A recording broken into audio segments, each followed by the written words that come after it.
Selamat malam Pak Irwan. Selamat malam Mas Arung. Makasih udah nyempatin buat sharing K3 ini. Jadi malam ini kita akan sharing K3 bersama Mas Arung dari angkatan 2017. Boleh langsung aja Mas. Oke, siap. Lura dikenal ke sih Mas Arung. Nanti saya kenalan sendiri. Ya, makasih.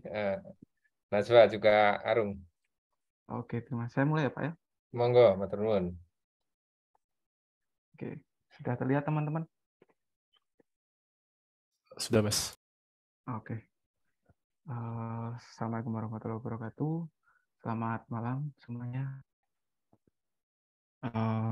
Terima kasih sudah hadir dan sudah mengundang saya untuk sharing. Jadi di sini saya sharing aja pengalaman saya bekerja di K3, khususnya di pertambangan. Dan untuk teman-teman yang mungkin masih bingung, apa sih K3 itu kerjanya ngapain dan tambang itu ngapain aja. Jadi nanti di sini akan saya sharingkan secara yang mudah agar teman-teman paham. Ditambah nanti ini pengalaman saya. Jadi mungkin saya masih butuh belajar lagi, saya masih butuh berkembang lagi. Tapi untuk apa yang sudah saya rasakan akan saya ceritakan. Oke, pertamanya nama saya adalah Arung Sasmaya Bahari, teman-teman. Saya angkatan 2017, Teknik Industri UNS. Saya lahir di Magelang 24 Juli 99 dan saat ini saya juga tinggalnya di Magelang, teman-teman. Nah, ini untuk sertifikasinya. Jadi kenapa sih orang K3 itu banyak sertifikasinya? Karena yang dijual oleh orang K3 itu adalah salah satunya itu, teman-teman. Jadi apabila teman-teman ingin menjadi seorang K3, itu paling tidak teman-teman harus memiliki beberapa sertifikasi biar teman-teman itu bisa menjual ke perusahaan. Nah, ini yang sudah saya dapatkan adalah ahli K3 umum, Kemenaker kemarin. Lalu ada Six Sigma, Yellow Belt, ini juga dibutuhkan. Sebenarnya ini dasar dari teknik industri sih, cuman digunakan untuk semua bidang, teman-teman. Lalu saya juga pernah melakukan training mengenai integrated system untuk ISO 9001, 14001, dan 45001. Lalu kemarin mengikuti basic first aid, dan saat kuliah saya juga mengikuti tata letak fasilitas produksi. Jadi paling tidak mengerti mengenai fasilitas produksi. Lalu untuk kontak saya, teman-teman, ada di sini nomor HP-nya.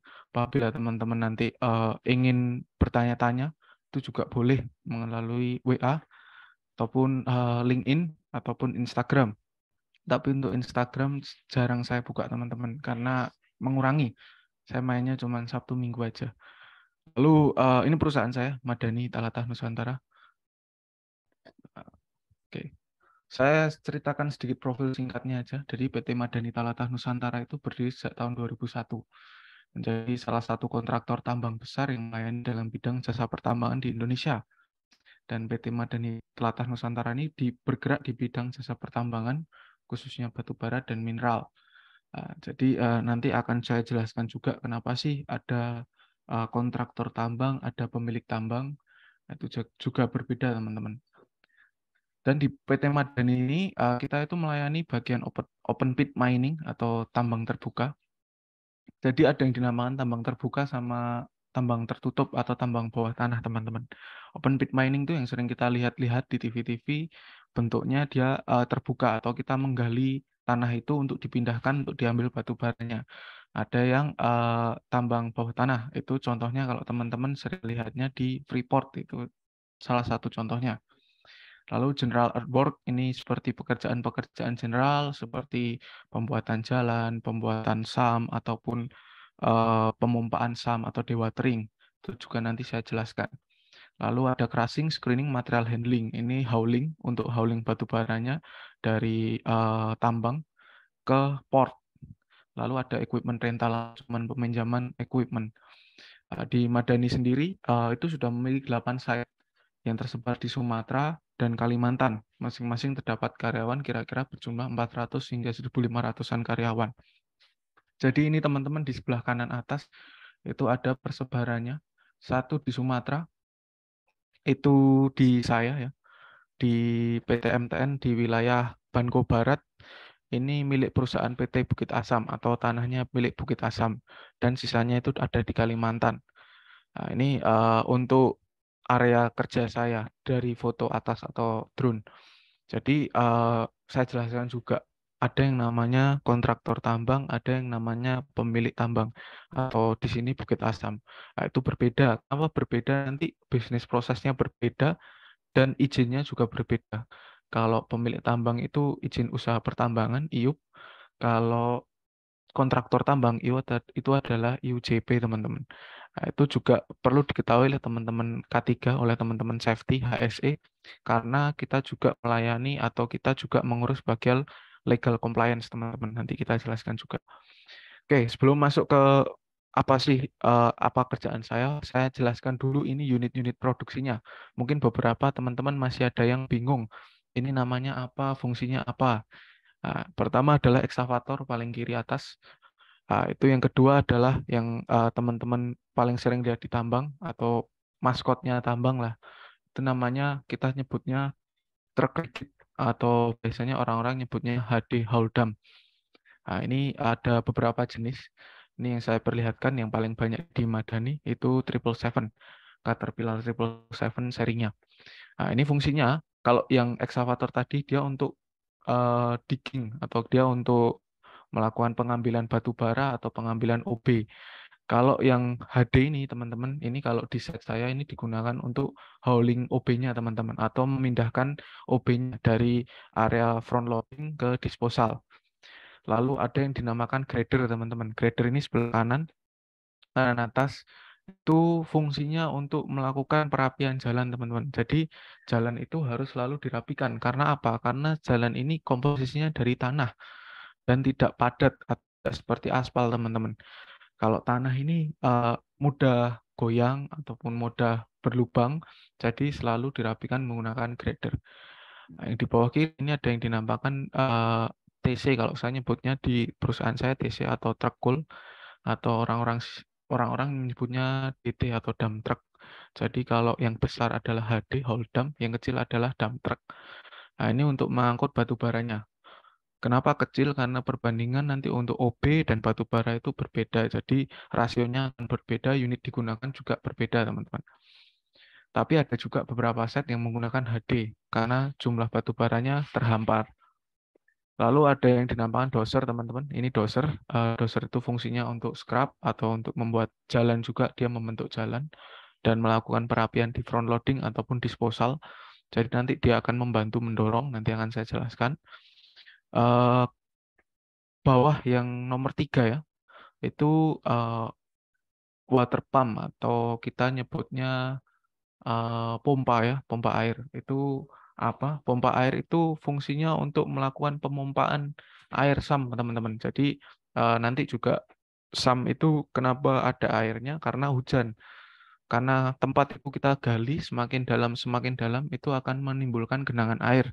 Dan genangan air itu bukan genangan air yang langsung bisa kita rilis saat dia sudah bertemu dengan batu bara. Makanya diperlukan pompa ini untuk mengalirkan airnya ke sungai, sebelum ke sungai masuk ke namanya KPL, teman-teman. KPL itu apa? KPL itu untuk pengendapan air asamnya, teman-teman. Lalu yang bawah kanan ini dinamakan drilling. Drilling ini digunakan untuk proses sebelum blasting. Blasting itu peledakan. Jadi drilling ini fungsinya saat areanya itu keras, kita lakukan drilling sehingga itu nanti muncul lubang. Dari lubangnya itu nanti diberikan gel, semacam gel gitu, amonia untuk dilakukan blasting. Nah, ini untuk bisnis prosesnya ya. Saya jelaskan dulu. Ini yang atas adalah bisnis proses tambang secara umum. Kalau yang bawah ini bisnis proses yang kita lakukan di site PTBA ini atau di Madani PTBA. Secara umum adalah pertama ini seperti ini teman-teman, ada hutan ataupun ada sawit. Kalau di area kerja kita adalah sawit pembentuk awalnya. Ini ada sawit, itu dilakukan yang namanya land clearing. Land clearing itu apa? Kita melakukan pembersihan lahan. Jadi kita melakukan pembersihan lahan dulu dengan memotong pohonnya atau memindahkan pohon tersebut. Lalu kita keruk. Ada 3 bagian teman-teman. Bagian cool, bagian UB, dan bagian topsoil. Nah, itu berbeda setiap tanahnya. Kalau topsoil itu tidak boleh dicampur dengan OB. Karena apa? Karena topsoil itu tanah humus kalau orang-orang nyebutnya. Karena apa? Karena di situ bisa ditanamin tanaman. Kalau OB tidak bisa, teman-teman. OB itu overburden. Jadi di land clearing ini kita gosok dulu, kita sikat dulu tanahnya yang atas. Setelah kita sikat, nanti kita lakukan loading. Loading ini, loading topsoil dan loading overburden itu berbeda. Berbedanya apa? Berbedanya di tanahnya aja. Dan untuk selanjutnya, setelah di loading di sini, itu dilakukan dumping, teman-teman. Dumping ini dilakukan di mana? Di tempat tersendiri. Jadi ibaratnya gitu kita memindahkan apa yang kita gali ke tempat lain. Itu dipindahkan dulu, didamping, dan tadi yang saya ceritakan, topsoil dan OB itu tidak boleh ditumpuk bareng-bareng atau tidak boleh dicampur, karena nanti akan fungsinya berbeda. Jadi ada yang dinamakan dumping management. Lalu colgating itu pengambilan batu baranya, teman-teman. Nah, setelah colgating ini menggunakan DT tadi ya. Kalau land clearing ini pakai dozer, OB ini removal itu pakai excavator dan HD. Untuk colgating itu pakai excavator dan DT. Nah, DT ini nanti disalurkan ke room stock atau kita di sini nyebutnya stockpile. Sama aja. Setelah itu diproses untuk di crusher dan masuk ke stockpile lagi. Lalu dari stockpile lagi ini dilakukan hauling untuk ke conveyor loading dan ke port atau ke pelabuhan. Nah, ini berbeda-beda di masing-masing perusahaan. Kalau di Madani sendiri, itu kontraknya hanya dari land clearing sampai ke ROM stock atau stockpile.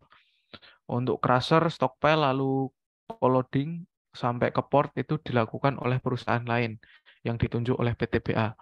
Dan kalau di sini itu kita loading atau hauling batu baranya itu menggunakan kereta api. Kalau di Kalimantan itu masih ada yang menggunakan DT, masih ada yang langsung kapalnya masuk ke stockpile. Itu berbeda-beda tergantung kondisi wilayahnya. Jadi kalau di Madani ada apa aja? Land clearing. Land clearing tadi, pengupasan area atas, pepohonan, topsoil removal, lalu ada dumping management dan overburden removal ini juga ke dumping management. Kenapa ini nanti dumping management? Karena tadi yang saya ceritakan, topsoil sama OB itu tidak bisa barengan. Lalu ada material loosening, biasanya dilakukan drill and blast. Itu kenapa melakukan itu? Jadi tadi kalau permukaannya keras itu harus melakukan drill blast. Lalu ada namanya colgating. Dan di situ semua itu nanti dibantu dengan general work, road maintenance dan mine dewatering. Jadi apa sih itu ya seperti semacam air SAM tadi kita pompa, melakukan perbaikan-perbaikan jalannya dan lain-lain menggunakan grader maupun dozer. Lalu untuk HSE sendiri, saya itu masuknya ke HSE, teman-teman. HSE itu kalau di perusahaan-perusahaan disebutnya K3, ada yang menyebutnya MK3 PLH, ada yang menyebutnya HSE, EHS, ataupun SHE. Itu berbeda-beda namanya, tapi tujuannya itu sama, health, safety, and enviro. Ini health ini untuk kesehatan, safety untuk keselamatan, dan enviro itu untuk lingkungan. Tapi di sini yang lebih difokuskan adalah lingkungan kerja, bukan lingkungan hidup. Ada juga untuk lingkungan hidup, cuman biasanya di masing-masing perusahaan itu untuk lingkungan hidup ada divisinya sendiri. Cuman kalau di kami digabungkan lingkungan kerja maupun lingkungan hidup. Jadi HSE adalah divisi khusus yang ada dalam struktur internal perusahaan untuk memastikan pengelolaan keselamatan, kesehatan, dan lingkungan kerja secara umum. Lalu ini bisnis prosesnya. Saya pikir teman-teman juga sudah memahami untuk flowchart itu seperti apa. Nah, ini untuk bisnis prosesnya. Ada input, proses, dan output. Inputnya apa? Inputnya itu dari regulasi. Regulasi apa? Regulasi yang ada di Indonesia, Kepmen 1827, Undang-Undang Nomor 1 Tahun 70, Permen Nomor 26, dan lain-lain. Lalu ada voice of customer atau keinginan dari customer kita. Teman-teman sudah memahami. Ada organisasi dan personil. Nah, ini dari orang-orang yang menjadi pekerja kita. Ada dari subkon dan ada dari stakeholder atau orang-orang yang berkepentingan. Di sini bisa dari customer kita, ataupun pemerintah daerah, ataupun yang lain-lain, yang ditranslasikan menjadi komitmen HSE. Dari komitmen ini, itu diubah menjadi Plan activity, teman-teman. Plan activity ini apa? Plan activity ini adalah kegiatan yang harus kita lakukan atau planning-planning yang harus kita lakukan di awal tahun bekerja. Itu seperti risk assessment, manajemen risiko, KPI, dan lain-lain. Lalu kita melanjutkan ke personilnya. Setelah ada planningnya, kita lanjutkan ke personilnya. Personilnya dari saya, ataupun dari supervisor, ataupun subten, itu harus ngapain? Job desk-nya apa? Kompetensinya apa? Lalu implementasi dan operasionalnya, setelah dibagikan job desk-nya, itu nanti kita melakukan implementasinya kegiatan tersebut. Tadi di bagian healthy, safety, dan enviro. Lalu setelah dilakukan kegiatannya, harus kita nilai teman-teman. Ada yang dinamakan audit. Audit di sini ada investigasi, inspeksi, administrasi safety, dan lain-lain. Jadi sebenarnya di safety itu, kalau teman-teman pada ingat, itu ada yang dinamakan PDCA ya. Itu mesti paham juga. PDCA itu apa? Plan, do, check, action. Jadi kita melakukan plan, kita melakukan do di sini, personil dan implementasi, sambil juga cek di implementasi dan cek di audit, dan kita melakukan action. Action itu kembali lagi ke awal. Kita melakukan planning dari kegiatan kita, apa sih yang kurang, apa sih yang harus kita perbaiki, dan lain-lain. Lalu untuk kegiatan HSE sendiri ada apa aja sih? Kalau saya secara personal tuh membaginya menjadi dua ya, di planning sama ada di additional. Kalau di planning tuh ada HSE report, training, dan induksi, OTP atau Objective Target Program, dan HSE campaign. Lalu kalau di additional activity itu ada risk assessment, high risk activity monitoring, investigasi, dan legal compliance. Untuk HSE report teman-teman, di Madani sendiri itu kita bagi menjadi 3. Ada daily, weekly, sama monthly. Dan kadang itu ada report-report khusus yang membutuhkan report khusus. Itu enggak mesti. Tapi kalau yang planning itu ada 3 ini. Daily, weekly, dan monthly. Daily itu apa? Report ini tuh kita memberikan report kegiatan kita setiap hari itu apa sih? Jadi kegiatan kita misal tadi cek fatigue, traffic management, atau seperti barusan nih saya telat itu melakukan assessment awal untuk front loading, itu jadi daily report itu kegiatan-kegiatan kita. Lalu weekly report ini setelah di daily kita summary-kan ke weekly, termasuk nanti di sini ada lagging indikator di setiap minggunya. Di lagging indikator setiap minggunya. Lalu untuk monthly ini lebih kompleks lagi teman-teman. Di monthly ini ada kegiatan kita dirangkum semua, ditranslasikan menjadi KPI atau diubah menjadi KPI, ketercapaian kita selama 1 bulan. Apakah sudah berhasil atau belum, lalu reportnya seperti apa, dan di situ ada yang dinamakan PIKA, teman-teman. PIKA itu Problem Identification dan Corrective Action. Jadi apa sih yang kegiatan kita sudah tercapai atau belum, lalu kita ubah menjadi PIKA itu apabila belum tercapai. Kenapa tidak tercapai, apa tindakan baikannya, itu semua tertulis di PIKA tersebut, teman-teman. Lalu untuk training dan induction, ini ada yang dinamakan safety training dan safety induction. Safety training ini kita melakukan training mengenai K3 atau mengenai apa saja sih yang diperlukan oleh operator, oleh mekanik, oleh karyawan-karyawan di Madani mengenai K3-nya. Seperti contohnya yang digambar ini, kita sedang melakukan training untuk high risk activity, permit to work activity. Jadi di sini kita menjelaskan apa yang diperlukan saat kita melakukan pekerjaan permit to work. Nah, itu nanti di situ dijelaskan di training ini. Ada juga yang dinamakan training K3 mekanik, K3 pengawas, dan K3 operator. Itu juga materinya berbeda-beda. K3 pengawas itu mengenai IPPR, pembuatan CSA, dan lain-lain. Untuk operator itu seperti safety riding, cara mengemudi yang aman. Lalu untuk mekanik itu seperti area mudah terjepit, lalu lifting, seperti pengangkatan. Nah, itu kita jelaskan di training ini, teman-teman. Safety training ini dilakukan hampir setiap hari dan orangnya itu berbeda-beda karena target kita itu setiap tahun harus melaksanakan training ke semua orang. Lalu yang kedua ada yang dinamakan safety induction, teman-teman, atau induksi. Ini juga hampir mirip seperti training, tapi kita laksanakan saat ada orang, itu orang baru, ataupun orang pulang cuti, ataupun orang naik grade, atau misal dia dari operator menjadi pengawas. Nah, itu kita harus melakukan induksi. Induksi ini tentang apa? Jadi contohnya orang baru datang atau orang baru hire, itu kita harus melakukan induksi, bahaya-bahaya apa sih yang ada di area kerja kita, lalu resiko-resiko apa yang mungkin terjadi dari bahaya tersebut.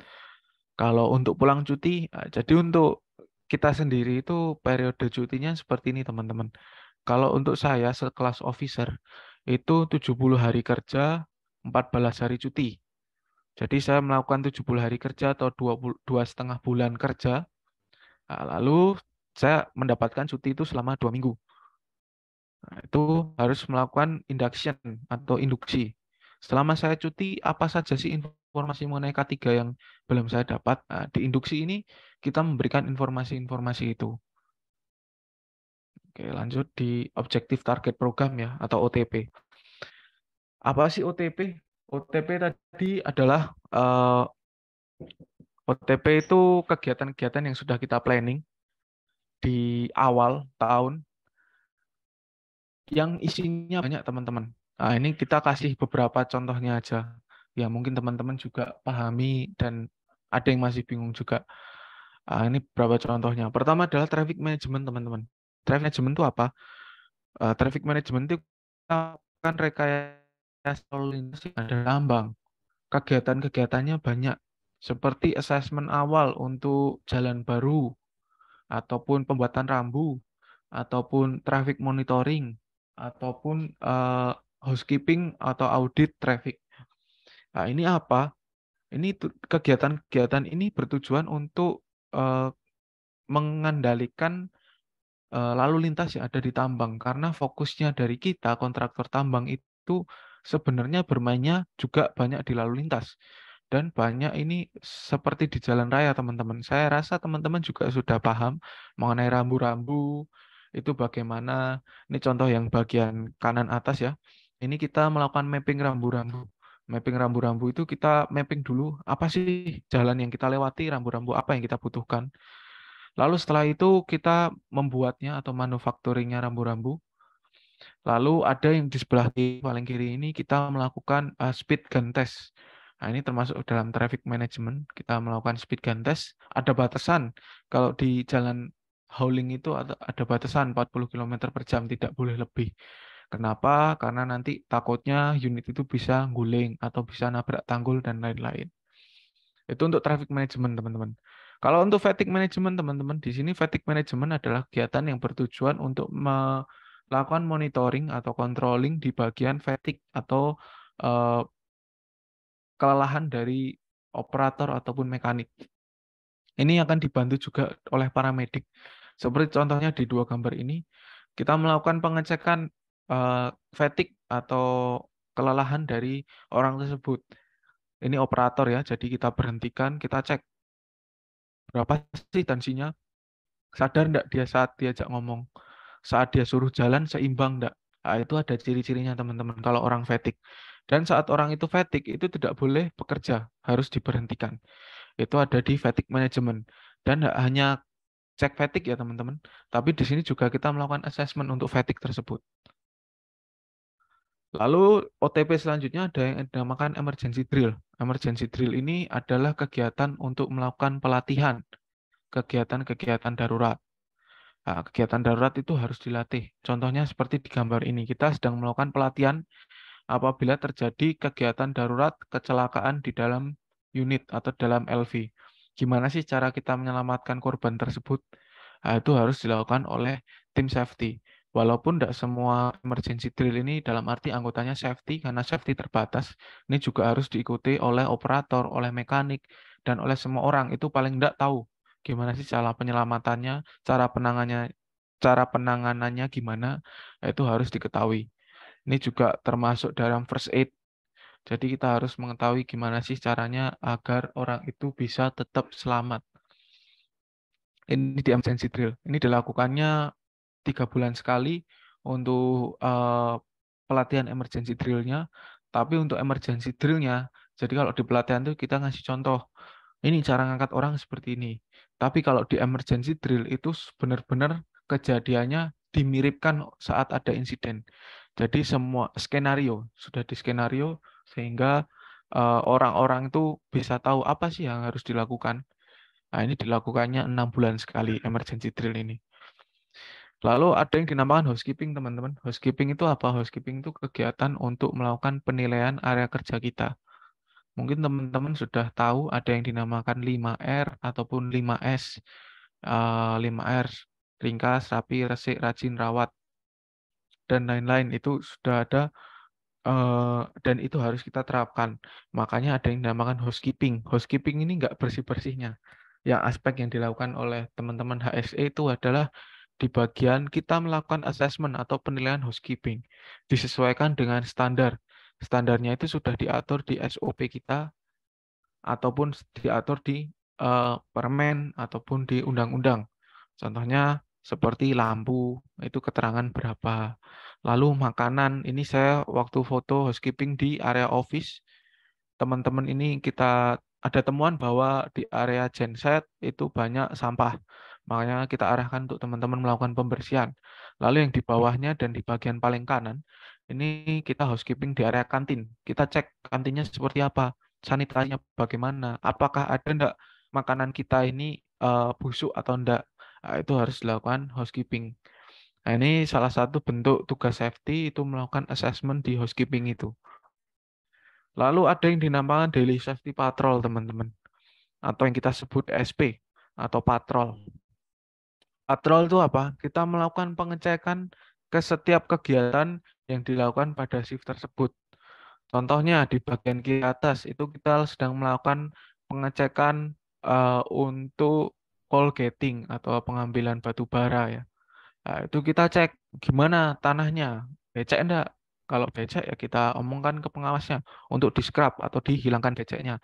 Misal miringnya terlalu miring, nah, berarti kita buatkan jalan baru untuk diram. Itu contohnya.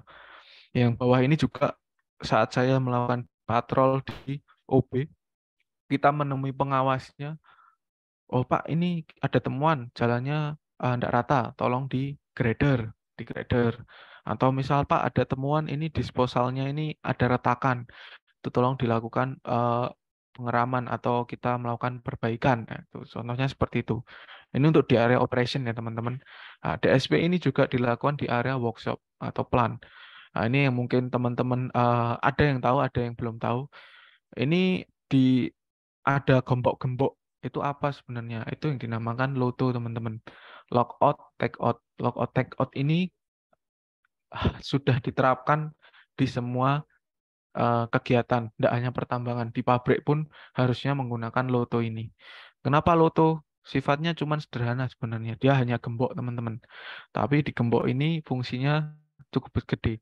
Karena apa? Karena saat ada maintenance, saat ada perbaikan unit, unit tersebut ataupun alat tersebut itu harus dimatikan atau powernya dimatikan. Maka LOTO ini ditempatkan di emergency stop dan tombol cut off untuk electrical. Jadi saat perbaikan HD, perbaikan DT, excavator, ataupun genset, ataupun misal besok teman-teman di pabrik menemukan perbaikan konveyor, itu harus dilakukan pemasangan LOTO ini. Karena sering terjadi. Kalau di sini alhamdulillah sudah masang. Cuman di beberapa tempat lain yang K3-nya masih perlu ditingkatkan, itu seperti orangnya terjepit conveyor belt, ataupun orangnya itu kelilit mesin bubut. Nah, itu seperti itu. Ada hal yang tidak diinginkan karena saat dia perbaikan unit itu harus benar-benar mati. Cara memastikan matinya dari mana? Kita melakukan cut off dari awal atau dari akarnya. Oke, yang selanjutnya adalah permit work, teman-teman. Karena kegiatan-kegiatan permit work yang tinggi. Ini yang bagian atas kiri yang ada foto saya dengan bapak dua orang sedang senyum, itu kita sedang melakukan assessment, sedang melakukan penilaian. Yang di bagian bawahnya itu ada ada pendirian atau pembuatan workshop. Itu termasuk ke permit to work. Kenapa permit to work? Karena kalau kegiatan ketinggian sudah diatur di Undang-Undang Nomor 1 Tahun 70, yaitu kegiatan-kegiatan high risk dengan permit to work itu harus dilakukan pengawasan maksimal. Jadi di situ harus dilapis juga dengan APD khusus. Contohnya sini body harness. Dia harus menggunakan body harness. Karena ketinggian lebih dari 1,9 meter itu sudah harus menggunakan body harness. Contoh yang pengawasan truck fuel. Nah, itu juga harus melakukan work permit.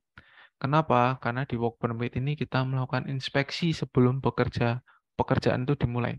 Jadi kita melakukan pengecekan apakah sudah aman atau belum, ada potensi untuk nyalapi atau meledak atau tidak. Nah, itu harus dilakukan pengecekan. Makanya permit to work ini sendiri beda dari safety patrol. Kalau patrol ini pekerjaan yang sifat resikonya itu menengah ke bawah. Kalau permit to work ini pekerjaan-pekerjaan yang sifat resikonya itu tinggi dan pekerjaan-pekerjaan yang mungkin menyebabkan fatality ataupun major incident. Lalu ada yang namanya safety talk, teman-teman. Safety talk itu kegiatan untuk melakukan bincang safety atau kegiatan mengenai informasi-informasi safety. Nah, safety talk ini dilakukan setiap hari. Setiap hari ke siapa? Ke semua orang. Kita sebutnya P5M atau toolbox meeting. Untuk perusahaan lain ada yang nyebut toolbox meeting. Itu kita memberikan informasi safety singkat seperti melakukan pengecekan sebelum bekerja, inspeksi area, itu kita berikan informasi-informasi itu. Dan sebagai safety itu harus bisa berani ngomong di depan. Karena tidak mungkin sebagai safety tidak ngomong di depan. Karena kita harus menjadi agen untuk melakukan perubahan. Ini contoh paling kiri itu saya sedang melakukan safety talk atau kalau di kita sebutnya personal kontak kepada pengawasnya dan pendampingan. Jadi kita memberikan safety talk gimana sih cara inspeksi yang baik, apa sih harus diinspeksi, nah, itu dilakukan di personal kontak tersebut. Itu sifatnya personal ya. Kalau untuk P5M ataupun safety talk yang lain itu sifatnya kelompok. Jadi kita memberikan informasi secara kelompok. Lalu ada yang dinamakan sweeping golden rules, teman-teman. Sweeping itu apa? Kita melakukan sidak mengenai golden rules. Nah, golden rules itu apa? Golden rules itu adalah aturan-aturan baku yang sudah dibuat oleh perusahaan.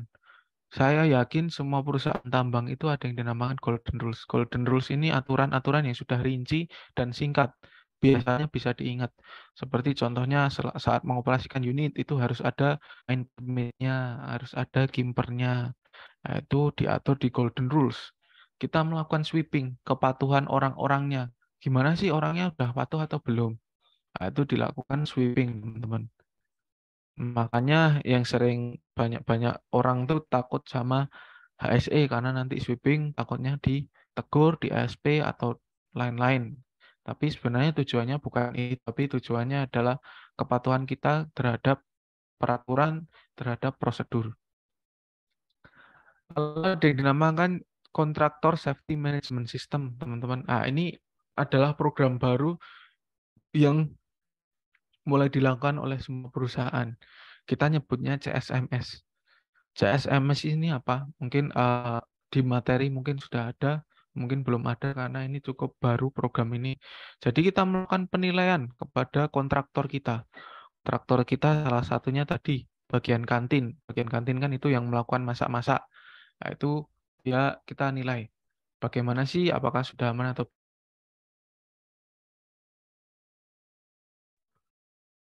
nah, itu kita nilai apakah sudah sesuai atau belum. Nah, itu dinilai dan kita audit di CSMS ini. Audit ini dilakukan setiap setahun 2 kali kepada kontraktor kita. Ini pada kontraktor kita ya, berarti menjadi orang yang atau lembaga yang ada di bawah kita. Seperti tadi kantin, ataupun penyedia mes, ataupun penyedia transportasi manhole, itu harus dilakukan CSMS. Lalu ada yang dinamakan safety committee, teman-teman. Nah, safety committee ini apa? Kegiatan untuk melakukan evaluasi kegiatan-kegiatan safety. Kegiatan ini dilakukan setiap bulan. Jadi kan teman-teman tadi ada yang dinamakan monthly report. Nah, monthly report itu akan dibahas di safety committee. Safety committee ini berisi apa? Seperti apa sih temuan yang kita dapat apa yang harus kita perbaiki, berapa jumlah insiden kita, berapa jumlah karyawan sakit kita. Nah, itu dibahas di safety committee. Safety committee ini dihadiri oleh semua kepala departemen masing-masing bidang.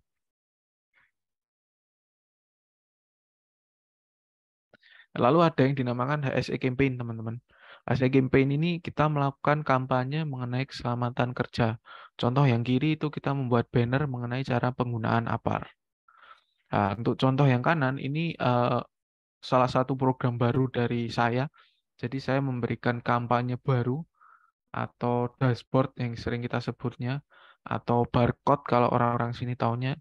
Jadi kita melakukan scan barcode untuk melakukan induksi, melakukan kampanye, nah itu berada di situ. Jadi ini selalu kita update. Jadi sekarang tidak hanya melulu lewat banner, tapi bisa lewat HP masing-masing orang. Lalu ada yang dinamakan risk assessment. Risk assessment ini yang kita kemarin saya lihat di grup itu mengenai IPPR ya, teman-teman baru belajar IPPR ya.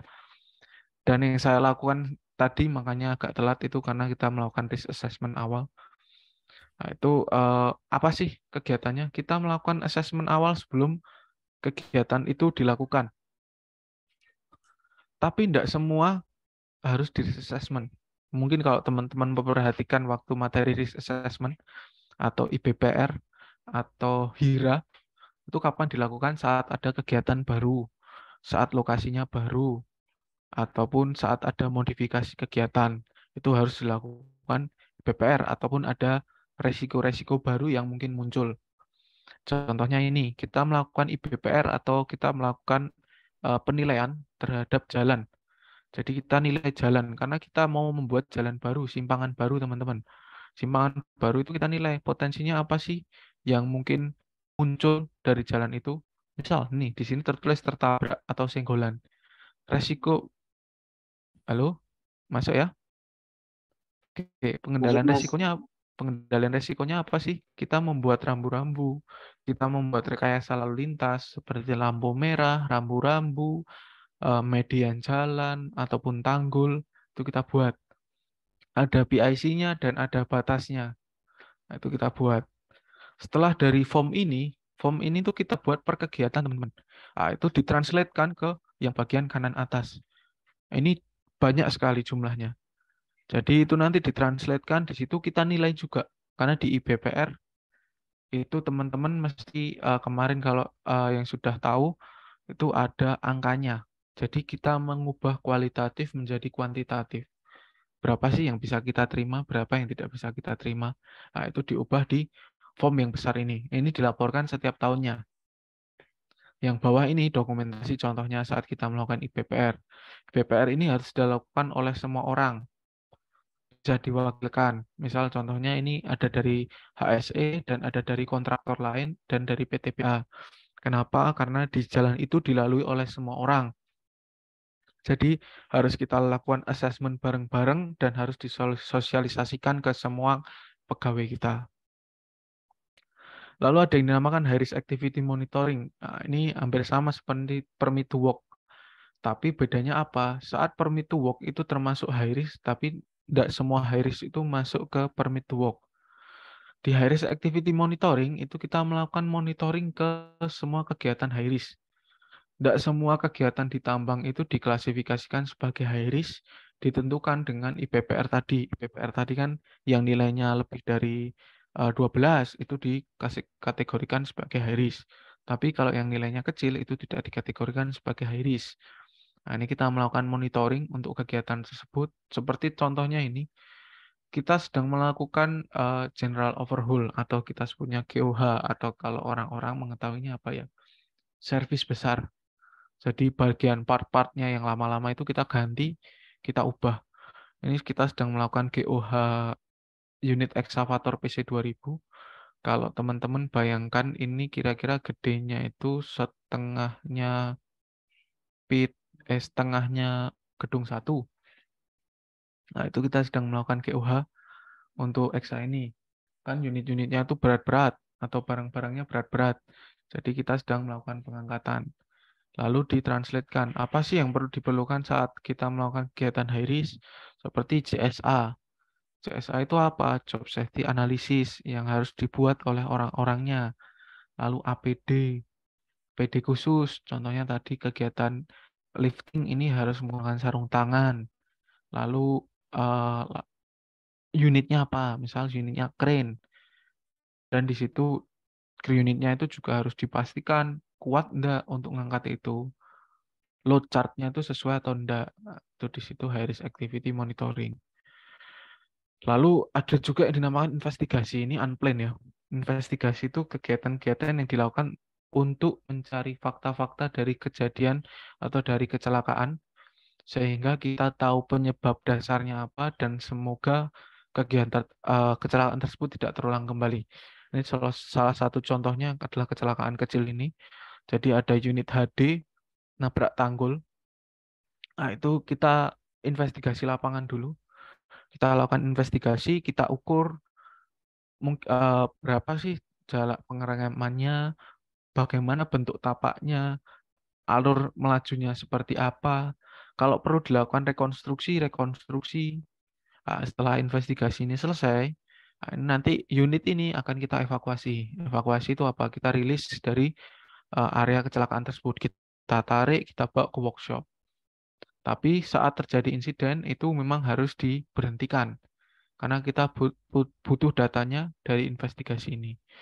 Setelah ada investigasi lapangan, teman-teman, setelah kita ukur, setelah kita ketahui berapa sih fakta-faktanya, itu kita lakukan investigasi di dalam ruangan. Nah, ini kita interview orangnya, korbannya, pelakunya, saksi-saksinya. Kita interview, apa sih penyebabnya? Apakah dari jalannya yang banyak lubangnya, ataukah dari orangnya yang fatigue, ataukah dari unitnya yang rusak, itu harus kita ketahui dari investigasi ini. Jadi outputnya atau bentuknya adalah perbaikannya apa yang harus kita lakukan ke depannya, itu seperti itu. Lalu ada yang dinamakan legal compliance, teman-teman. Legal compliance ini pemenuhan legal. Tadi yang saya ceritakan. Di K3 itu kita berhubungan dengan undang-undang. Banyak sekali. Kalau teman-teman tahu itu Undang-Undang Nomor 1 Tahun 70 itu mengenai keselamatan kerja. Lalu Undang-Undang Nomor 3 Tahun 2020 mengenai pertambangan mineral dan batu bara. Itu kalau di batu bara ya. Nah, itu ada juga Permen Nomor 26 Tahun 2018 dan Kepmen 1827, termasuk nanti di bawahnya ada Kepdirjen dan lain-lain. Nah, itu harus kita ketahui. Setiap hal itu harus kita rincikan. Apa sih yang harus kita penuhi?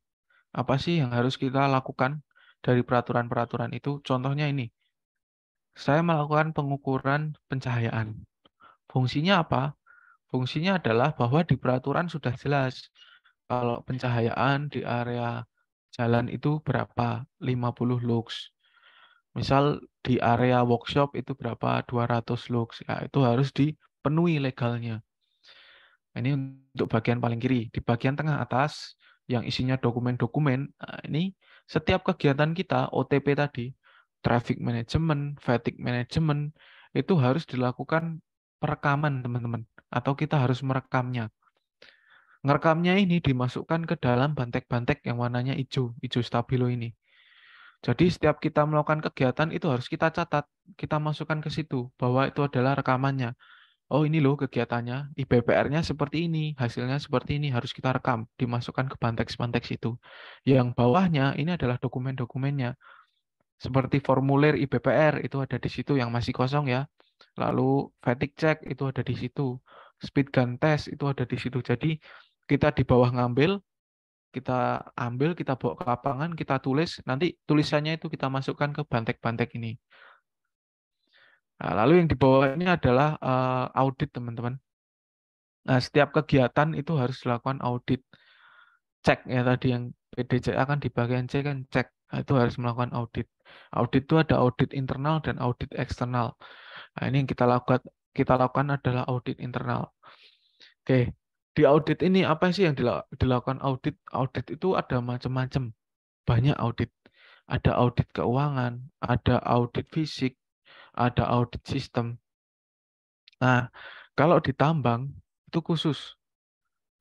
Kalau teman-teman sering dengar itu ada namanya SMK 3 menurut PP nomor 10 tahun PP nomor 50 tahun 2010. Itu mengenai SMK 3. Maaf ya, antara PP nomor 50 atau 55 saya agak lupa. Itu mengenai SMK 3. Tapi kalau di tambang itu ada yang dinamakan SMKP, teman-teman. SMKP itu apa? Sistem Manajemen Keselamatan Pertambangan. Isinya itu hampir sama dengan SMK 3. Diibaratkan itu sebagai anaknya SMK 3, cuman dia lebih rinci dan tujuannya khusus ke pertambangan. Karena nanti akan beda bentuk dokumennya dari perusahaan manufaktur, misal contohnya, dengan perusahaan pertambangan itu akan berbeda. Dokumen-dokumennya, kemungkinan bahaya dan resikonya itu akan berbeda-beda. Makanya dinamakan ada khusus sistem manajemen keselamatan pertambangan. Mungkin teman-teman ini belum begitu terbayang karena memahami SMKP itu cukup susah. Saya butuh waktu 6 bulan sampai 1 tahun lah untuk paham sebenarnya SMKP ini apa. Tapi masih saya pelajari ke depannya lagi. Cuman untungnya untuk saat ini saya sudah mulai paham apa itu SMKP, bagaimana pemenuhannya, bagaimana menilainya. Nah, itu nanti akan keluar hasilnya. Jadi akan muncul nilainya. Tambang kita itu sudah sejauh apa, sudah sebaik apa, itu akan muncul. Nah, ini yang paling kanan adalah saat kita melakukan auditnya ya, dokumentasinya. Oke, mungkin untuk sharingnya sedikit aja, tidak terlalu banyak, dan ini juga sudah lama, hampir 1 jam. Sekian dari saya. Mungkin setelah ini saya kembalikan ke moderator. Apabila ada pertanyaan, boleh ditanyakan. Ataupun misal teman-teman malu untuk tanya langsung, Mas, saya malu kalau untuk tanya langsung karena nanti dikira teman-teman yang lain banyak tanya. Itu boleh tanya lewat WA ini aja. Ataupun nanti boleh tanya atau ditanyakan melalui Petra atau tadi koordinator kelasnya. Mungkin dari saya itu, saya kembalikan ke moderator. Terima kasih. Kurang lebihnya saya mohon maaf. Saya akhiri. Assalamualaikum warahmatullahi wabarakatuh. Waalaikumsalam. Waalaikumsalam. Waalaikumsalam. Ya, sebelumnya terima kasih atas Mas Arung atas sharing-sharingnya terkait K3 di bidang industri, terkhususnya pada industri pertambangan. Mungkin dari teman-teman dari angkatan 2021 ada yang mau bertanya-tanya tentang terkait apa yang dibahas oleh Mas Arung pada malam hari ini, bisa ditanyakan langsung. Oke, Tinaka, boleh bisa langsung on mic. Oke, monggo. Halo, suara saya masuk ke Mas? Masuk, Tineke. Oh ya. Ya, terima kasih Mas Safir udah ngasih kesempatan. Makasih juga Mas Arum. Yang ingin saya tanyakan di awal sebelum Mas Arum tadi memberikan penjelasannya terkait materi ketiga khususnya di tambang itu kan sempat membahas masalah sertifikasi ya Mas ya? Ya. Ya. Yang ingin saya tanyakan itu apakah ada sertifikasi khusus untuk penyelenggaranya, Mas? Jadi misalkan kan ada beberapa dari perusahaan ataupun dari pemerintah itu kan yang melaksanakan sertifikasi ya, Mas. Nah, itu apakah untuk tempat penyelenggara yang mengeluarkan sertifikasi itu berpengaruh ya, Mas, untuk di perusahaan sendiri? Terus yang kedua, untuk jenis-jenis sertifikasi K3 itu kan ada banyak, Mas, ada beberapa juga. Nah, itu apakah harus disesuaikan sama tujuan nanti kita mau terjun ke dunia kerja itu di bidang apa, itu apakah perlu juga atau kita bebas aja ambil sertifikasinya, Mas? Oke. Terima kasih, Mas. Oke, Tinaka, terima kasih pertanyaannya. Bagus.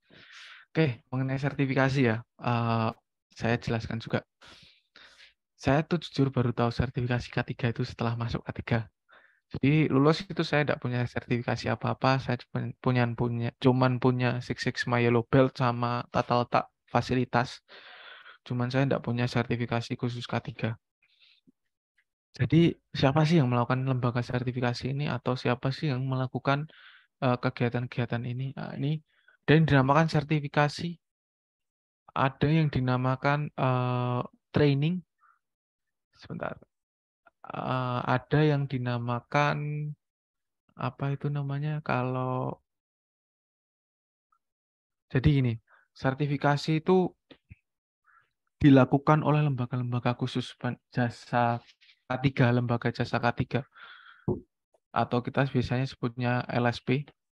Nah, itu dia memberikan sertifikasi ini karena beberapa sertifikasi itu harus ada waktu trainingnya teman-teman. Contohnya di AK3U. AK3U itu kalau teman-teman punya teman yang lulusan Kesmas ataupun lulusan K3, biasanya dia lulus itu udah punya sertifikat AK3U. Tapi kalau kita itu biasanya enggak. Karena apa? Kalau di situ sudah jelas. AK3U itu bisa diberikan ke sarjana 1 K3 atau sarjana 1 atau D4 kesehatan masyarakat, 0 pengalaman, 0 tahun bekerja. Jadi dia biasanya dari prodinya itu sudah ada sertifikasi itu. Tapi kalau kita sebagian teknik itu ada 6 bulan. Harus melakukan pekerjaan dulu, baru kita bisa melakukan sertifikasi itu. Jadi itu berbeda-beda sertifikasinya. Lalu siapa sih yang mengadakan atau siapa yang menyelenggarakan yang diakui sertifikasi itu adalah dari Kemenaker sama dari PNSP. Bedanya apa? Bedanya itu nanti yang mengeluarkan. Kalau Kemenaker, Kementerian Ketenagakerjaan, kalau PNSP, PNSP itu apa? Sertifikasi profesi apa? Saya agak lupa itu. Jadi bedanya di situ. Semuanya diakui, dua-duanya itu diakui. Dan bahkan kadang itu ada yang contohnya kayak AK3U, itu ada yang Kemenaker, ada yang PNSP. Itu bedanya apa, Mas? Bedanya itu kalau PNSP itu istilahnya kamu diakui bahwa kamu bisa melakukan pekerjaan tersebut. Tapi kalau Kemenaker, kamu disahkan dan diakui oleh negara kalau kamu sebagai ahli dalam bidang tersebut. Jadi dua itu yang paling dicari oleh perusahaan di Indonesia. Kalau tidak Kemenaker ya PNSP. Tapi yang paling sering itu adalah Kemenaker karena nanti untuk melaksanakan P2K3 itu harus dari Kemenaker. Nah, itu P2K3 itu apalagi itu nanti banyak lagi di belakang-belakangnya. Tapi yang paling sering ya, tapi rata-rata di perusahaan-perusahaan internasional ada juga yang sertifikasi lain yang lisensinya bisa diakui. Kalau nasional biasanya dua itu, Kemenaker sama PNSP. Lalu sertifikasi itu apa? Disesuaikan juga enggak, Mas? Disesuaikan. Disesuaikan dengan bidang kerja kita. Contohnya di saya, di tambang. Kenapa sih saya mengambil AK3U? Karena AK3U itu umum atau dasar. Jadi kita harus mengetahui K3 secara dasar. Di situ kita dijelaskan secara dasar semua jenis-jenis pekerjaan-pekerjaan. Nanti di bawahnya ada apa lagi? Ada K3 listrik, ada K3 welding, K3 angkat angkut, K3 angkat angkut, K3 PTP ataupun produksi, peralatan produksi. Itu nanti akan beda-beda lagi.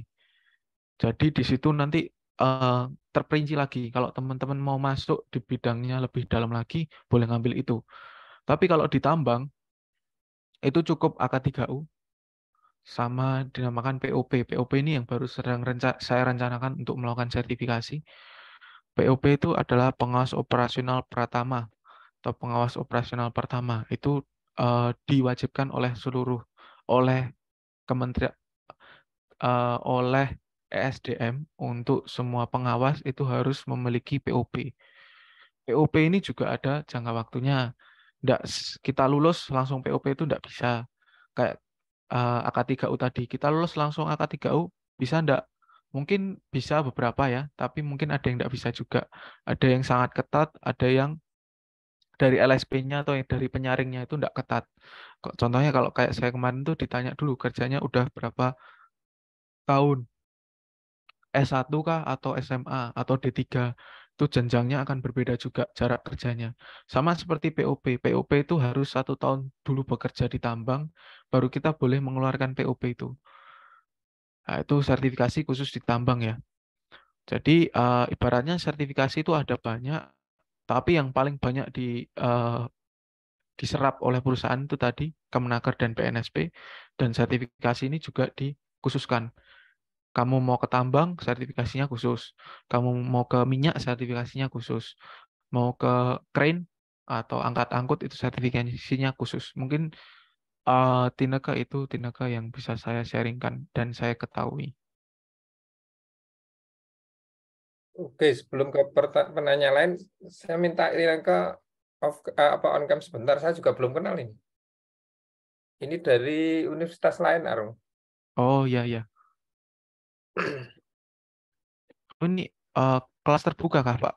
Bukan, jadi kan sekarang ada MBKM itu ya. Jadi Oh ya. ada dari mahasiswa lain ngambil di kampus lain gitu.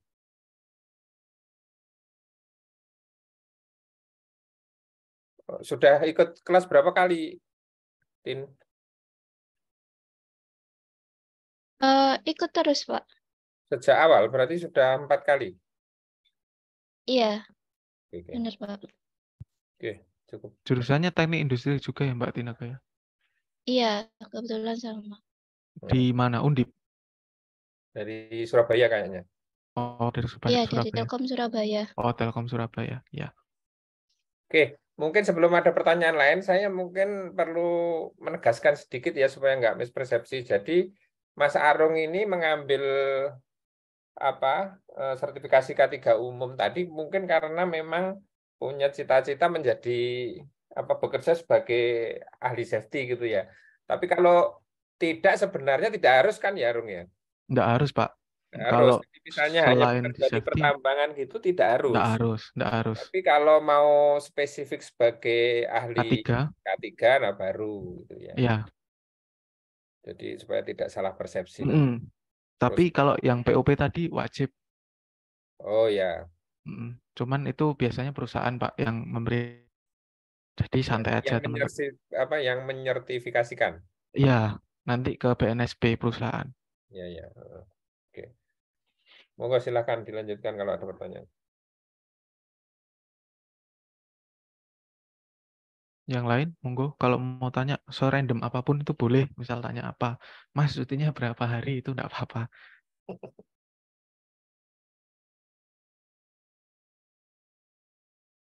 Ya, monggo, Desti. Selamat malam Mas, izin bertanya untuk yang tadi safety training itu kan tadi kalau tidak salah untuk setiap orang itu setiap harinya berbeda gitu ya Mas. Itu Ya, kira-kira yang dibahas itu apa ya Mas? Maksudnya apakah akan sebanyak itu materinya jadi setiap hari itu berbeda orang gitu apa gimana? Makasih. iya. Ibaratnya jadi materinya itu setiap orang itu dapatnya sama semua.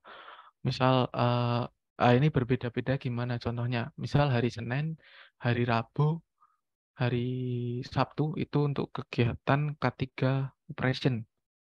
Jadi itu materinya mengenai operation. Contohnya safety riding, lalu fatigue management, lalu traffic management dalam arti rambu-rambu ini apa sih? Rambu-rambu ini apa? Nah, itu hari Senin, Rabu, Sabtu. Kalau hari Selasa, Kamis itu untuk mekanik. Nah, itu nanti seperti angkat-angkut itu seperti apa, lalu titik jepit itu bagaimana. Nah, lalu yang hari Minggu itu untuk pengawas. Itu kita memberikan materi mengenai cara pembuatan CSA, cara pembuatan IPPR, lalu untuk inspeksi itu bagaimana caranya, observasi bagaimana. Nah, itu dijelaskan di training itu. Dan ibaratnya setiap hari sama materinya, tapi orangnya beda. Karena harus dipenuhi ke semua orang. Itu seperti itu trainingnya. Jadi agak capek. Dan untuk training juga ya teman-teman, tadi mumpung ada yang tanya sertifikasi, training juga itu sebenarnya ibaratnya semua orang tuh bisa ngasih training. Contohnya kayak saya sekarang, saya bisa ngasih pengalaman saya, tapi kalau di K3 itu dianggapnya kurang legit atau kurang afdol. Kalau saya tidak punya TOT, ada yang namanya Training of Trainer. Jadi saya punya sertifikasi mengenai ini loh, saya tuh bisa memberikan materi sebenarnya itu. Jadi sertifikasi itu juga diperlukan kalau teman-teman pengen TOT itu untuk teman-teman trainer itu harus memiliki itu termasuk trainer K3. Contohnya seperti itu. Mungkin seperti itu, Desti. Mas Sarung, kalau misalkan berarti itu setiap tahunnya di-repeat terus atau Jadi, kayak ada perkembangan progresnya gitu?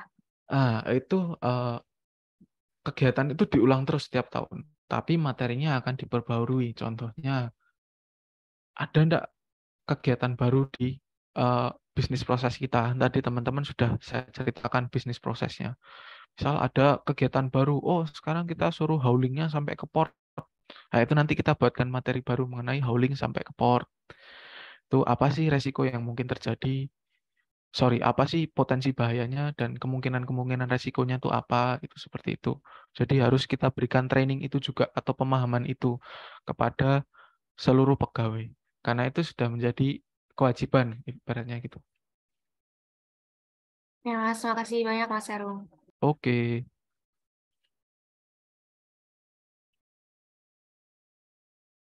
Ada yang mau tanya lagi? Monggo, Chelsea. Ya. Ya Mas, terima kasih sebelumnya. Izin bertanya Mas, tentang yang fetish management tadi Mas. Ya. Itu tuh dilakukan dalam periode berapa kali ya Mas? Atau setiap kayak setiap ada pekerjaan atau bagaimana Mas? Oke. Fatigue management itu ada banyak kegiatannya. Contohnya salah satu yang digambar tadi adalah kita melakukan sidak fatigue atau pengecekan fatigue. Nah, itu dilakukan kalau di OTP saya atau di OTP saja itu sebulan 16 kali. Jadi seminggu itu 4 kali. Kita harus melakukan sidak itu 4 kali. 2 kali di siang, 2 kali di malam. Dan itu orangnya random. Kita tidak bisa terus, wah aku harus ke orang itu terus. Tidak boleh. Kita harus melakukannya secara random. Contohnya hari ini di unit-unit HD, minggu depan di unit-unit TC, minggu depan di teman-teman plan. Karena apa? Karena itu tadi fatigue itu salah satu penyumbang yang cukup dominan saat terjadi insiden atau saat terjadi kecelakaan kerja. Itu akibatnya fatigue. Apalagi pekerjaan seperti hauling. Kalau di workshop sih jarang orang-orang itu fatigue. Tapi kalau di hauling malah orang-orang lebih sering fatigue. Ataupun di pabrik ya, mungkin teman-teman insight aja. Di hauling tuh sering fatigue. Karena apa? Karena bosen. Seharian dia cuma nyetir dari titik A ke titik B. Balik terus. Dan itu berulang-ulang. Biasanya mereka tuh lebih sering fatigue. Kalau teman-teman workshop itu fatigue, lelah tubuhnya, tapi pikirannya itu biasanya masih fresh. Karena kegiatannya itu baru terus. Makanya fatigue management ini lebih sering atau lebih dominan kita lakukan di teman-teman hauling. Karena dia lebih mudah bosan. Karena fatigue itu kalau kita klasifikasikan ya, itu tidak hanya lelah, tapi kemungkinan tubuh saat konsentrasi itu mulai menurun dan pekerjaan kita itu mulai terganggu. Contohnya tadi lelah, ngantuk, bosan, lalu ya kegiatan-kegiatan berulang itu kan menyebabkan fatigue. Jadi yang kita cek itu di teman-teman hauling. Mungkin seperti itu. Ya Mas, izin bertanya lagi Mas. Terus Ya, enggak apa-apa. cara tahu orangnya yang harus dicek itu yang mana gitu gimana Mas? Pertama, itu kita bisa dapat laporan dari pengawasnya. Misal, sering kejadian ya, itu saat mengoperasikan tuh unitnya belok kanan kiri. Itu pertama udah ketahuan tuh, mesti orang itu fatigue. Yang kedua itu orang fatigue itu ada polanya saat mengoperasikan unit. Biasanya dia itu akan kenceng, lalu gasnya dilepas, jadi dia kayak ngelondong pelan-pelan, kenceng lagi, ngelondong, kencang lagi. Itu ada polanya. Jadi itu bisa kita ketahui bahwa oh orang itu fatigue. Dan sebenarnya itu di peraturan juga ada. Apabila kita merasa fatigue, itu kalau di tambang sendiri ya, kalau di pabrik saya belum terlalu kopi. Itu kalau di tambang sendiri, kalau kita fatigue itu boleh melakukan pemberhentian produksi untuk diri kita sendiri sementara. Jadi kita boleh minta Pak saya istirahat dulu untuk istirahat dulu karena saya mengakui kalau saya fatigue itu boleh, tapi tidak boleh sering-sering. Nah, kalau sering-sering itu nanti akan dicatat, mesti biasanya kena sanksi. Jadi itu Modus ya. boleh, modus itu Pak. Apalagi kalau di tambang, contohnya kayak malam ini, kalau di tambang tuh tambang batu bara ya Pak ya, itu kalau hujan itu mesti langsung stop produksi. Jadi kalau tidak hujan itu biasanya ada orang yang pura-pura fatigue Pak, ngunjungin VAR atau first aid room, Pak saya fatigue, atau Pak saya sakit. Nah, itu nanti akan kita catat, ya kita layanin. Mereka mau istirahat, minta obat, kita layanin, cuman kita catat. Dan tidak boleh berulang. Itu seperti itu, Chelsea. Oh, begitu berarti kalau ada laporannya dan orang itu meminta gitu ya, Mas? Ya, kalau ada laporannya. Dan sidak itu apa? Inspeksi mendadak. Jadi ya kita acak aja. Kita ngacak aja orangnya. Kalau sudah satu ketahuan ya langsung diberhentikan, orang itu berhenti dulu, istirahat dulu setengah jam. Observasi fatigue itu setengah jam sampai 1 jam. Setelah 1 jam kita tensi lagi. Oh ya, sama kalau fatigue itu ciri-cirinya apa? Kalau saat kita cek ya, tensi itu biasanya tinggi. Kalau nggak tinggi rendah. Di bawah 120/80 atau di atas 120/80. Lalu yang kedua, kalau diajak ngomong itu ngelantur. Itu fatigue. Lalu yang ketiga, nanti kita itu sediakan tadi, kalau teman-teman lihat, mereka kan suruh ngerentangkan tangan, kakinya diangkat satu. Nah, itu biasanya kalau orang fatigue tuh sering goyang. Ataupun nanti kita buatkan tali, jadi dia suruh jalan di atas tali itu. Mudah keseimbangannya bagaimana. Nah, itu kalau dia mulai tidak seimbang, biasanya dia fatigue. Mungkin seperti itu. Bertanya satu kali lagi, Mas. Boleh, tidak apa-apa. Saya penasaran sama loto tadi, Mas. Ya. Loto itu kan kayak gembok gitu kan ya, Mas? Ya. Itu ditempatkan di kira-kira di mana ya, Mas? Dan itu melabeli bahwa tidak boleh dinyalakan atau bagaimana, Mas? Nah, sudah semester berapa sih sekarang? Sudah PPTI 2 belum? Semester 4 ya. PPT 2 baru mulai. Baru mulai. Oh ya, berarti sudah masuk lab P3 ya? Belum, Mas, besok baru. Belum pernah. Nah, itu nanti mungkin besok kalau teman-teman masuk ke lab P3, itu kan ada mesin bubut. Nah, itu nanti dicek, di situ ada emergency stop. Emergency stop itu yang digunakan saat kejadian tidak diinginkan, lalu kita mau matikan itu otomatis langsung mati. Loto itu dipasangkan di situ. Jadi fungsinya itu cuma dia mengisolasi energi aja. Jadi di stopkan, di atasnya emergency stop itu biasanya ada tombol on off. Kayak kalau di mainan-mainan itu loh. Nah, itu tombol di off kan, digembok. Jadi tidak mungkin mesin itu nyala. Nah, fungsi dari loto tuh itu. Karena sering kejadian, mungkin kalau teman-teman tertarik ya jadi K3 ya, itu maaf menyaksikan kecelakaan kerja itu harus tega, tidak tega harus tega. Karena nanti akan jadi kerjaan teman-teman. Itu sering kejadian. Contoh kecepit. Kalau di pabrik itu kecepit conveyor belt itu paling sering. Saat mekanik mau melakukan perbaikan itu paling sering. Karena apa? Karena lotonya tidak dipasang. Otomatis kalau kita melakukan perbaikan itu, kita harus matikan unitnya dulu. Dipasang lotonya, sudah selesai. Tidak mungkin unit itu bergerak, karena energinya sudah tidak ada. Nah, jadi fungsi loto itu sebenarnya itu. Oh ya, materi loto tadi sudah saya kirim ke grup koordinator, walaupun sifatnya umum ya. Nanti bisa dibagikan oleh koordinator. Nah, itu.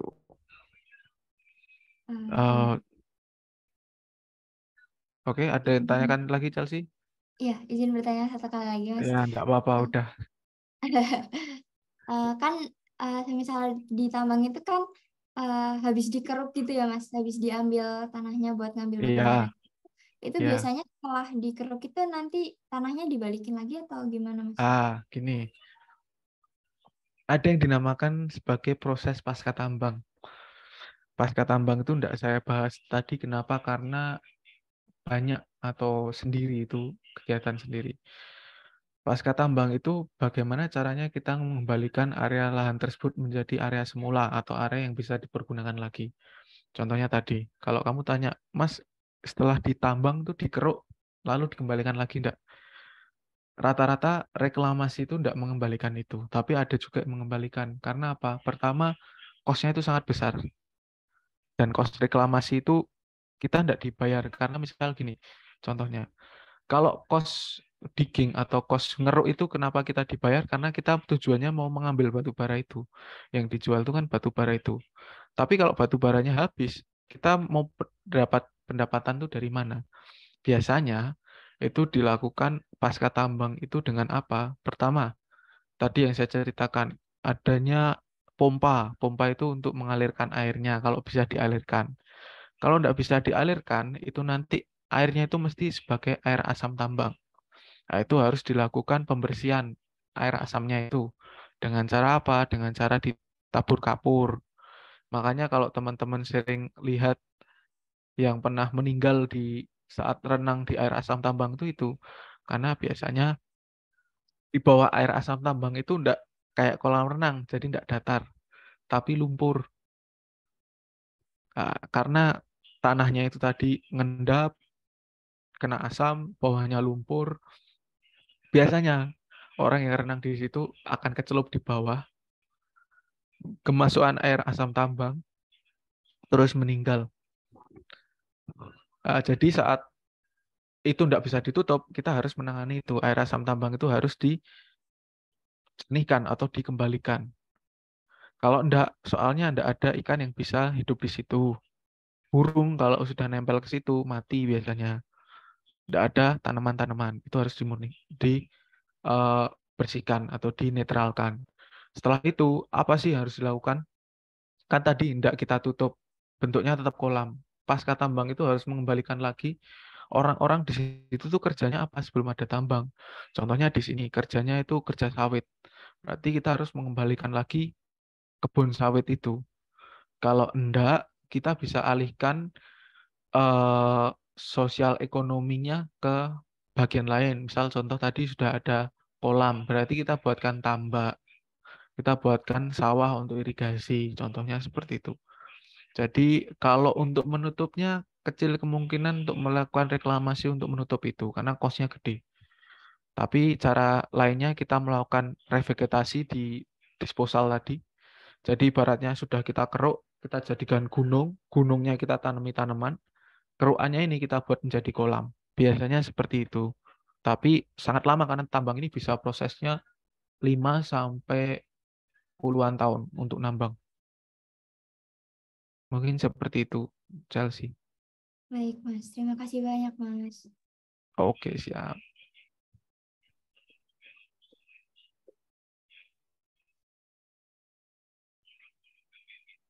Ada yang mau tanya lagi? Oke, Nayaka.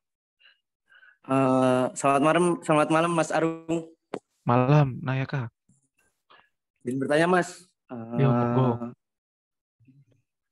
Mungkin ini pertanyaan di luar dari presentasi yang tadi ya Mas. Ya. Menurut Mas Arung, enaknya sama nggak enaknya kerja di K3 perusahaan tambang apa ya Mas?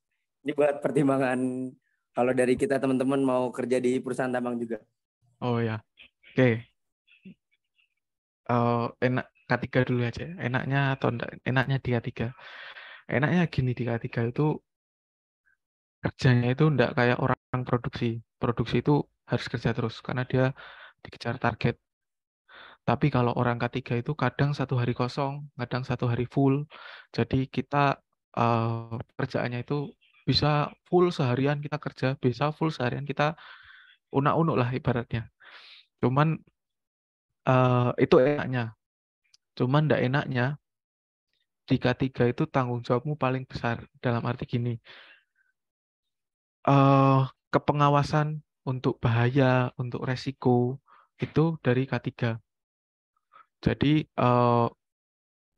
misal dipanggil polisi ataupun kita harus menemui kementerian mengenai insiden, itu K3 itu sebagai tombak paling ujungnya, karena kita harus bertanggung jawab atas keselamatan orang-orang yang ada di sini atau ada di tempat kerjaan kita. Itu jadi bukan tidak enak ya, tapi tantangan yang sangat besar. Jadi kalau teman-teman tidak siap, maksudnya pengen santai-santai, K3 santai. Cuman kalau ada masalah, K3 maju. Nah, itu yang tidak enaknya, ya bukan tidak enak sih, tantangannya di situ. Terus kalau tambang, kenapa tambang? Karena gini teman-teman, mulai banyak yang masuk ke tambang itu angkatan 2016, 2017, dan mungkin ke bawahnya, saya tidak copy ya. Yang atas-atas ada beberapa. Contohnya tadi yang Mas Benny itu, dia angkatan 2007 ya Pak ya, 2010 lulus, dia itu di bagian HR, sudah tinggi jabatannya di subten sekarang, satu tingkat di bawah manajer. Jadi kenapa sih enaknya ditambang? Nah, itu nabung teman-teman, enak ditambang karena kalian apalagi kalau tambangnya mesnya di dalam ya, nggak bisa beli apa-apa ya. Jadi uang gajimu ditabung untuk kedepannya, bisa kamu simpen lah buat kebutuhan lain. Itu enaknya ditambang. Apalagi di Dan batu bara sekarang ya. ya, tapi gede di mineral Pak. Enggak, harganya sekarang kan sedang 4 Oh, kali lipat. harganya sedang tinggi-tingginya. Nah, itu jadi enaknya kerja di tambang itu sih, apa, tabunganmu mungkin banyak ya, karena nggak jarang kepake. Apalagi mungkin income dari teman-teman yang ada di pabrik itu agak sedikit berbeda, karena itu tadi waktu kerja kita yang agak berbeda, itu biasanya lebih tinggi. Itu seperti itu. Tapi enggak enaknya, contohnya untuk besok, jadi saya enggak dapat cuti lebaran karena harus jaga.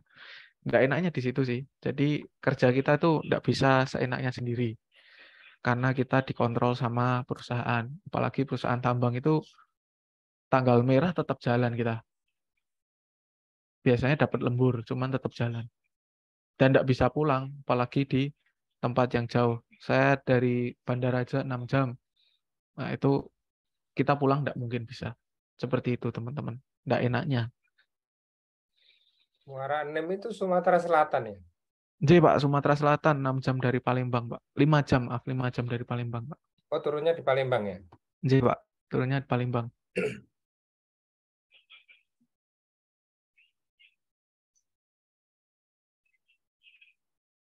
Apakah masih ada?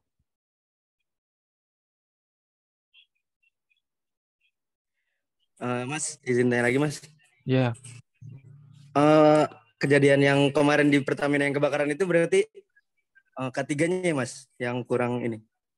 Wah, itu aspeknya banyak kecelakaan itu. Jadi kecelakaan itu tidak semata-mata kita bisa menyalahkan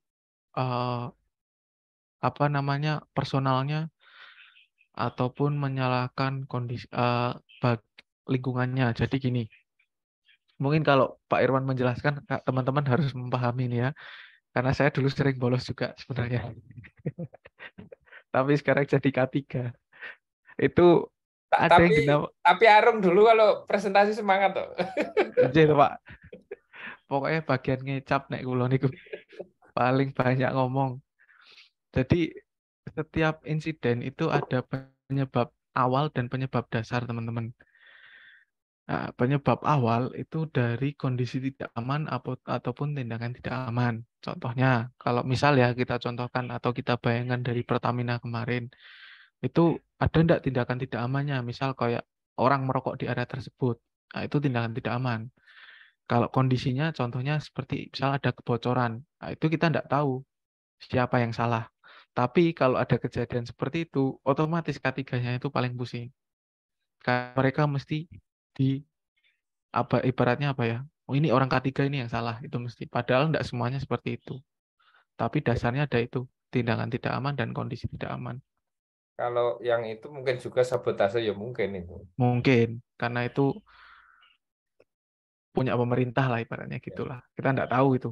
Ya, apalagi sedang anget politiknya kan ya. Mm-mm. Oh ya, Arung, tadi kan kamu menyebut apa lagging indikator ya, mungkin perlu Ya. dijelaskan ini. Apa lagging sama leading itu data yang kita perlukan untuk mengetahui performa kita. Jadi data itu biasanya berpasangan, teman-teman. Saya agak lupa bedainnya yang lagging yang mana, yang leading yang mana. Yang lagging itu biasanya data-data peristiwa. Ya, data-data peristiwa. Lagging itu nanti akan mengeluarkan data, ada yang dinamakan frekuensi rate, di situ akan Ya. keluar. Frekuensi rate itu perbandingan jumlah insiden dengan jumlah jam kerja kita. Jadi di situ nanti keluar frekuensi rate-nya berapa, lalu ke jumlah kecelakaannya berapa. Kalau di saya juga ditambahi juga data peristiwa, cost-nya berapa untuk insiden tersebut. Itu ada di lagging. Jadi di situ fungsinya kita ngitung itu agar kita tahu performa kita sebelumnya bagaimana dan apa sih yang harus kita tingkatkan tujuannya ke depannya untuk dilakukan di leading tadi. Kalau di lagging itu tadi yang FR atau frekuensi rate itu adalah perhitungan misal kejadian insiden sebanyak 2 kali di 1 bulan. Itu berapa sih perbandingannya dengan jam kerja? Itu kan nggak bisa kita samakan, dalam arti misal di tempat saya pegawainya 400, sama di site lain pegawainya ada 1.200, sama-sama 2. Nah, itu berbeda untuk perhitungannya, frekuensi rate-nya. Karena itu tidak sebanding. Makanya dilakukan perhitungan FR. FR itu tujuannya untuk membandingkan sama, kesamaannya dengan satuan waktunya sama. Mungkin seperti itu, Pak Irwan. Ya, ya. Makasih, Arung. Iya, Masih Pak. ada lagi pertanyaan?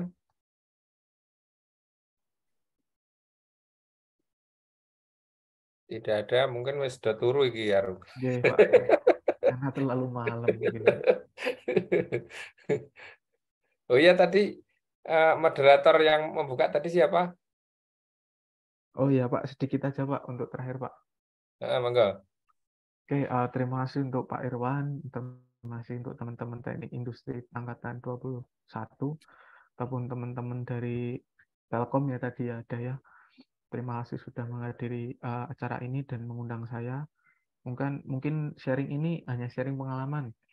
Teman-teman bisa lebih ahli daripada saya ataupun Pak Irwan dengan belajar.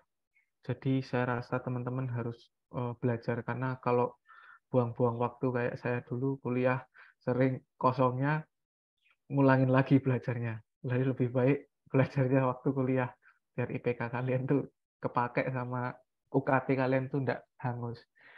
Dan juga kalau teman-teman mau masuk ke tambang untuk teknik industri itu kebanyakan di area K3, karena K3 sini sekarang selebih banyak ditekankan untuk teman-teman teknik, karena teman-teman teknik itu daya saingnya masih ada dengan teman-teman kesmas ataupun teman-teman K3. Karena apa? Pola pikir kita itu juga diinginkan oleh perusahaan. Jadi pola pikir teman-teman teknik, khususnya teknik industri itu dibutuhkan. Jadi jangan minder kalau Mas saya teknik industri ingin masuk tambang. Bisa di K3, bisa juga di HR, bisa juga di produksi. Tapi nanti akan sedikit bersaing karena ini bukan rumpun kita, bukan rumpun pembelajaran kita, tapi teman-teman mesti selalu bisa. Mungkin itu saja Pak Irwan, terima kasih. Irwan. Ya, sebelum kembali ke moderator, saya juga ingin menyampaikan terima kasih kepada Arung sudah bersedia meluangkan waktunya untuk berbagi kepada kita semua. Tetap sehat, Rung. Iya, Pak. Ya juga, Pak. Terus ke depannya. Kapan Iya. nikah? Apa wis kayak? Belum, Pak. Ya, insya Allah awal tahun depan, Pak. Oh, cangen tir. Anak tekim, Pak. Anak Ya, software. mudah-mudahan lancar lah. Iya, Pak. Ini siapa tadi yang buka? Saya, Pak. Ya.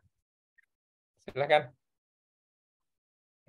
Baik, terima kasih untuk Mas Arung atas sharingnya yang sangat berguna ilmunya. Semoga bermanfaat untuk semuanya. Lalu terima kasih juga untuk Pak Irwan yang sudah hadir malam ini. Ini perlu didokumentasikan atau tidak ya Pak? Oh, tidak boleh. Tapi untuk dokumentasi saya sudah, tapi kalau mau didokumentasikan ya monggo. Baik. Mungkin teman-teman yang bisa on cam bisa itu dulu on cam dulu untuk dokumentasi. Oh ya, jangan lupa sertifikat untuk Mas Arung ya. Iya, Pak. Terima kasih, Pak, sertifikatnya. Buat tanda mata aja. Kalau bisa untuk daftar kerja, alhamdulillah. Jadi kamu ketemu Benny baru sekali ya? Sudah 3 kali.